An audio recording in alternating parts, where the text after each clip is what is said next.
Buenas, mi nombre es Leunan Gamboa, estudiante del octavo trimestre de Derecho. Voy a explicar brevemente cuáles son las fases del proceso penal de la cátedra Prácticas Forenses 4.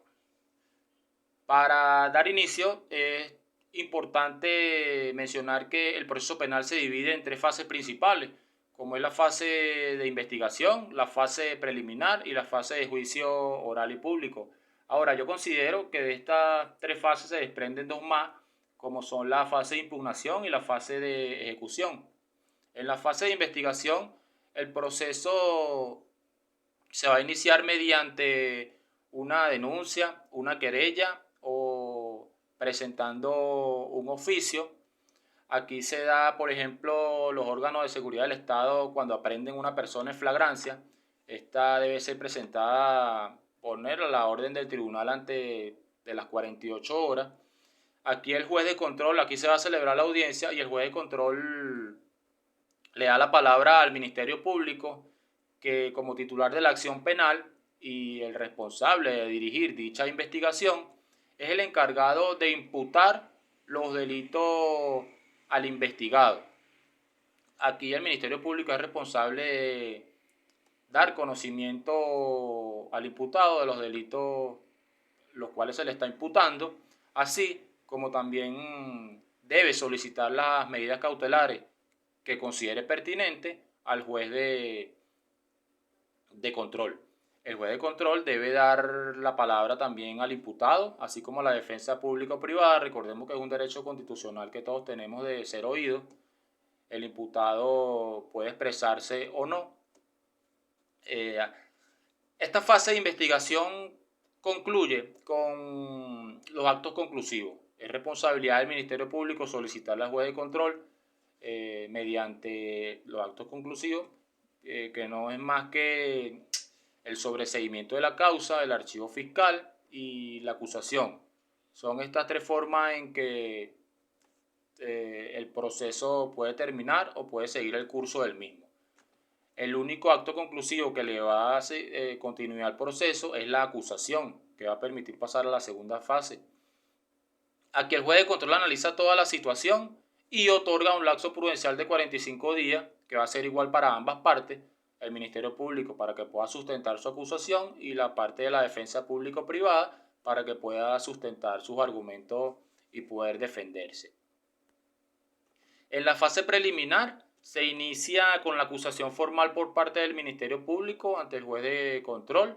Aquí el juez de control debe llamar a las partes para que se celebre la audiencia preliminar, que es en la audiencia preliminar se va a definir el objeto del proceso como tal.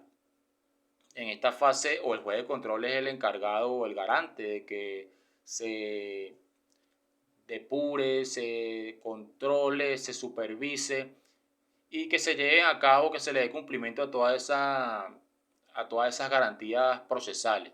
En esta fase se da lo que es la admisión de las pruebas, se promueven y se admiten las pruebas por parte del juez y después de admitidas las pruebas en presencia de las partes, es responsabilidad del juez de control de dar la apertura a juicio, que es cuando pasamos a la tercera fase, que es la fase de juicio oral y público.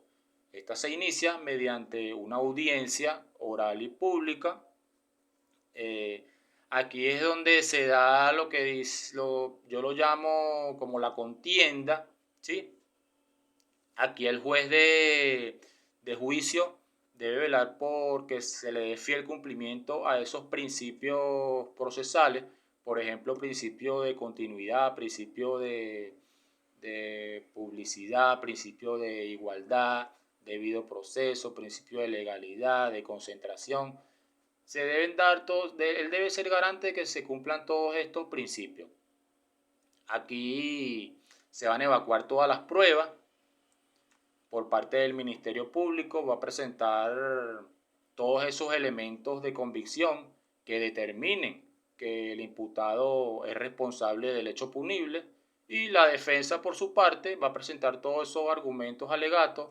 Aquí la defensa puede presentar todo como medio probatorio, testigos, testimonios, pruebas físicas, videos, todo lo que le pueda a él ayudar a desvirtuar la acusación del Ministerio Público. Aquí es responsabilidad del juez de juicio tomar una decisión. Aquí se emite un fallo y se da una sentencia, puede ser absolutoria o condenatoria.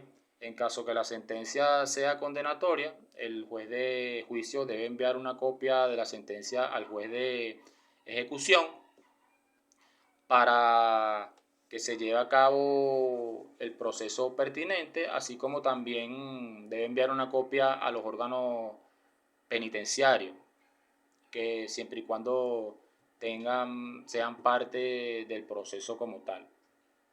Ahora bien, tenemos una fase de impugnación que las partes tienen el derecho de recurrir a cualquier medio para impugnar la sentencia firme, dado caso que no estén de acuerdo con la misma. Y tenemos una fase de ejecución. La fase de ejecución, el juez de ejecución debe velar porque se cumpla esa sentencia que se emitió y todas esas medidas de seguridad que el juez emitió mediante sentencia firme. El juez debe velar por los derechos del condenado, así como también es responsable de otorgar o negar lo que son los beneficios procesales, que estos pueden ser